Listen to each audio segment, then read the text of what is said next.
अगर आप लोगों का एचडीएफसी बैंक में अकाउंट है और आप लोगों को खाता कभी ना कभी अगर माइनस में हुआ है या फिर आपका अभी भी जो अकाउंट है वो माइनस में चल रहा है, लेकिन आप लोगों को ये नहीं मालूम है कि आपका जो अकाउंट है वो माइनस में क्यों हुआ है। और मान लीजिए अगर आपका जो खाता है वो माइनस में हो भी गया है, फिर आप उसको नॉर्मल फिर से कैसे सही करेंगे, यानी कि आपका जो माइनस का पैसा है उसको आप फिर से ज़ीरो कैसे कर पाएंगे। तो इस वीडियो में मैं आपको बताऊंगा कैसे आप अपना जो माइनस का खाता चल रहा है या आपका जो पैसा है वो होल्ड पे चला गया है उसको आप कैसे रिकवर कर पाएंगे। सारी जानकारी मैं आपको आज इस वीडियो में बताने वाला हूं। सो प्लीज़ अगर आपका भी एचडीएफसी बैंक में अकाउंट है तो ये वीडियो आप लोगों के लिए बहुत ज़्यादा हेल्पफुल है, जिससे आपका जो खाता है वो माइनस पे चल रहा है या आपका पैसा जो होल्ड पे है उसको आप निकाल पाएंगे। तो चलिए वीडियो को हम शुरू करते हैं।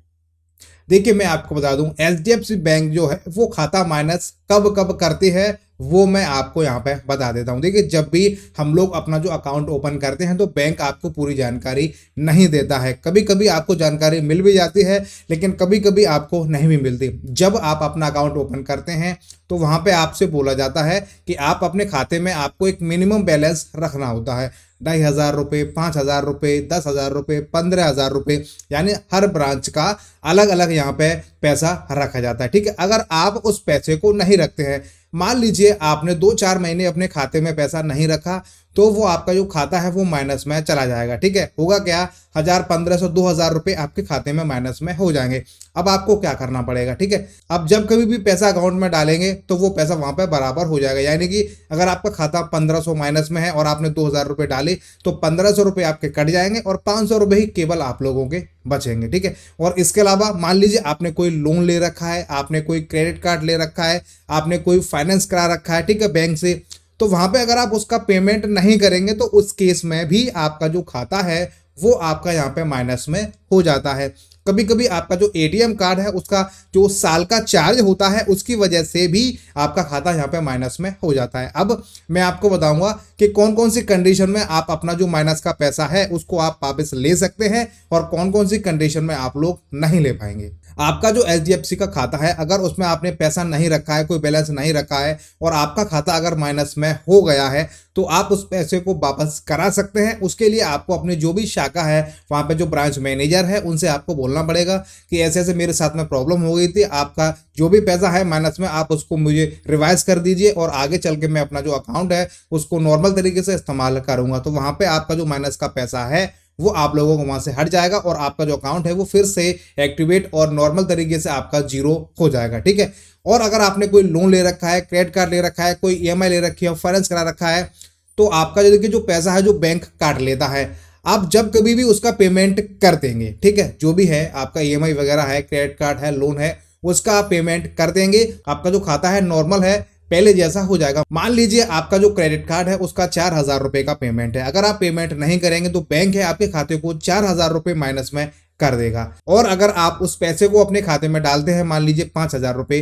तो 4,000 रुपए बैंक अपने क्रेडिट कार्ड के काट लेगा और 1,000 रुपए आपके अकाउंट में छोड़ेगा। या फिर अगर आप डायरेक्टली क्रेडिट कार्ड का पेमेंट कर देते हैं तो वहां से भी आपका अपडेट हो जाएगा और आपका जो माइनस का पैसा होगा वो आपका नॉर्मल यहाँ पे हो जाएगा। यानी कि आपके ऊपर जो भी लोन होगा, क्रेडिट कार्ड होगा, ईएमआई वगैरह होंगे, उसका पैसा आप लोगों को नहीं मिलेगा। ठीक है, और इसके अलावा अगर आपका एटीएम कार्ड का जो चार्जेस है वो अगर आपका माइनस में हो चुका है तो वो भी आपको नहीं मिलेगा। ठीक है, अब कौन कौन सी कंडीशन में आपको पैसा मिलेगा, पहला मैंने आपको बता ही दिया, अगर आपका खाता बैलेंस ना रखने की वजह से अगर आपका कोई चार्जेस लगा है तो उसको आप यहाँ पे वापस करा सकते हैं। या फिर अगर आपका कोई ईसीएस चार्ज है, बैंक का बाउंसिंग चार्ज है, तो आप थोड़े बहुत पैसे उसमें भी रिवाइज करा सकते हैं। ऐसा नहीं है कि आपके 10-20 हज़ार रुपए यहाँ पे माइनस में चल रहे हैं ईसीएस का, बाउंसिंग चार्ज का, तो पूरे तो नहीं होंगे लेकिन 30 से 40% तक आप वहां पे वेव ऑफ करा सकते हैं। ठीक है, इसके अलावा अगर बैंक ने गलती से आपका पैसा होल्ड कर दिया है, किसी और वजह से अगर आपका होल्ड कर दिया है